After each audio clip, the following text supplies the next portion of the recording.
By late 1942, it was clear that North American aviation was onto a winner with the P-51 Mustang. It was also clear that any doubts about the advantages of jet engines were rapidly dissipating.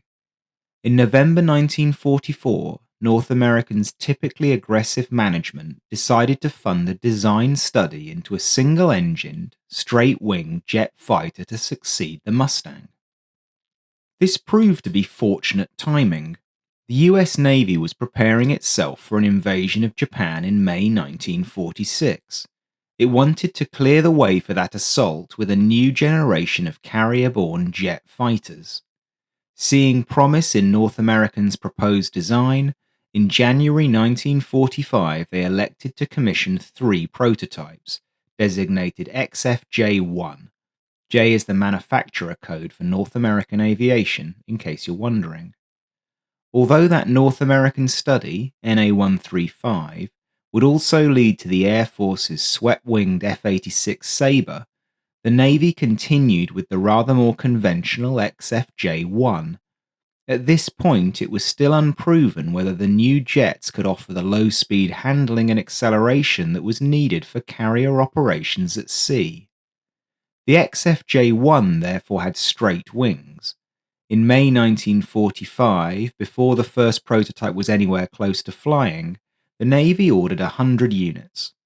This contract was scaled back to 30 as the war ended and budget cuts became the order of the day.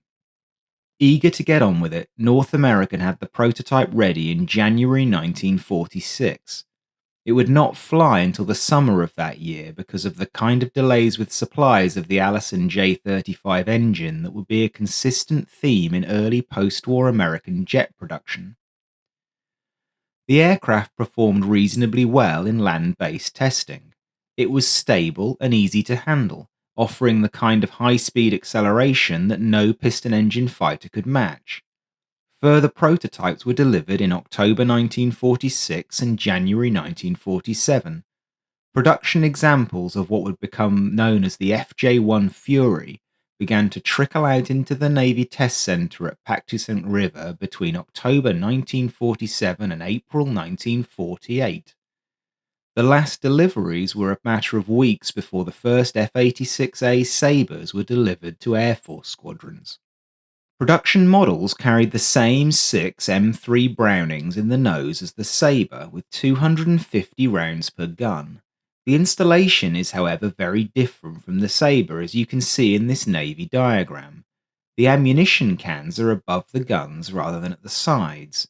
Links are ejected from the plane on firing. The Sabre retained them to keep the aircraft in trim. Ammunition is therefore loaded through a curved panel just in front of the windshield. Worthy of note is that the Fury was the last production Navy fighter to be delivered with machine gun armament, an inauspicious end to an era. For aiming, the Fury used the proven Mark 23 deflector gun sight. This sight was also used in some later models of the Corsair and used a gyroscope to calculate lead. The Fury doesn't have the characteristic top lip that the Sabre has, and consequently there is no gun sight radar.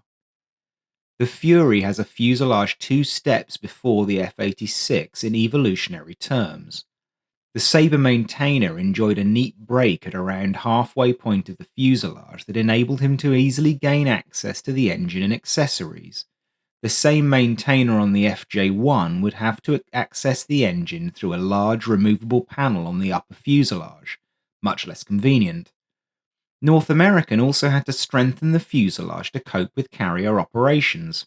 This gives the Fury a dumpier look than the Sabre. The picture isn't flattering, but gives you a sense of its ungainly proportions. Greater structural strength inevitably resulted in greater weight. All the fuel was contained in the fuselage. The wings were dry, which it turned out was a good thing as they had a propensity to fall off on landing. One advantage of the Fury's dumpy body was a spacious, well-laid-out cockpit. The bubble canopy gave good all-round visibility, but rather heavy framing and an inner bulletproof layer detracted from the forward visibility. Because the Fury has straight wings, it also has a straight tail rather than the 35-degree angled ones on the Sabre. The Sabre's leading-edge flaps were not required on these conventional wings, which were closely related to the very successful laminar flow design of the P-51 Mustang. Although straight, their excellent basic design does give the Fury a relatively high top speed and long cruising range despite its poor thrust-to-weight ratio. The wings did not, however, fold for carrier operation. This limited their span to a size that would fit on a carrier's aircraft elevators, as you can see in this photo. In order to reduce the area needed for storage, North American designed a dual-position front landing gear. For normal use, it extends fully, as you can see here. For storage, it rotates back so the aircraft rests on a small caster on the opposite side of the leg. Then the nose of one Fury can be pushed under the tail of another to pack more planes into a small space. This slightly odd but kind of smart arrangement was requested by the Navy. It didn't make it into mainstream use in the fleet, though. Anyhow, the well-designed wing meant that combat radius was up to 700 miles if tip tanks were fitted. Optimum cruising speed was 432 miles an hour at 9,000 feet. The issue was that with those tanks, the Fury simply couldn't get off a carrier deck safely. Carrying an additional 340 gallons of fuel raised the takeoff weight to 15,115 pounds, a weight that the J-35's 4,000 pounds of thrust couldn't accelerate very fast. This problem was evident from the moment Commander Evan Orrod brought a Fury in on approach to the Essex-class carrier Boxer on March 16, 1948. He landed well enough. It was taking off that was the trick. Even with the J-35 to the stops, the Fury lumbered across the deck, dipping terrifyingly as it came off the bow before gradually clawing its way into the air. It reminds me of that video from the Doolittle raid as the B-25s struggle airborne. That shouldn't be how a jet fighter performs, and it wasn't safe operationally. Catapult takeoffs were made mandatory. Landings didn't prove much easier in practice. The undercarriage just wasn't strong enough to take a carrier landing. VF-51, the only operational Fury squadron, was ordered to fly aboard the USS Princeton on August 1948. One of the FJs, the last built by North American incidentally, landed quite hard. So hard that the entire left wing sheared off and the fuselage and the right wing of the Fury went over the side and into the sea. Luckily, the pilot was able to pop the canopy and escape. Although there were no more major incidents, near misses and barrier landings accumulated to such an extent that all 8 aircraft in the detachment received significant damage. 2 days after they arrived, the Princeton's captain ordered VF-51 off his ship. The squadron attempted one further cruise, back aboard the Boxer in February 1949. By all accounts, this went a little bit better, but it was evident that the Fury was basically useless as a carrier fighter. It was replaced with F-9 F-3 Panthers. The Fury went to the Naval Reserve to help with jet conversion, finally retiring in February 1953. As a land-based trainer, it was actually not too bad. With a nice long runway and comfortable flying characteristics, it was probably easy to forget about its design purpose and enjoy the experience. It's hard to get away from the fact that the Fury was a pretty terrible aircraft. It's remarkable how North American's basic concept could result in the Sabre, easily the best fighter of its generation, and the Fury, which is one of the worst. If you look at the raw statistics, you would think that the FJ-1 was superior to the FH-1 Phantom, but statistics aren't the full picture. Although the Phantom's usefulness was crippled by lack of ultimate speed and poor range, it was a robust aircraft that could take the stresses and strains of carrier operation.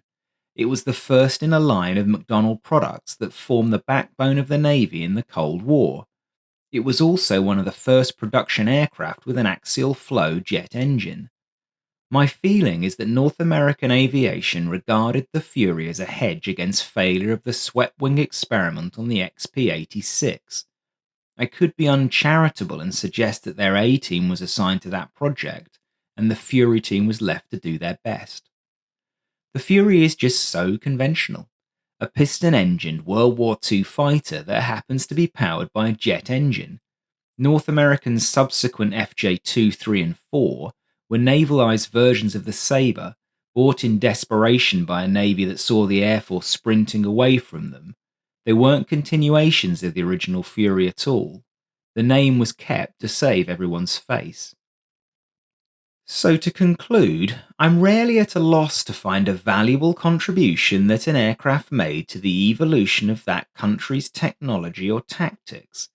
But in the case of the Fury, the best I can say is that it didn't actually kill any of its pilots. It was a rare example of a dead end.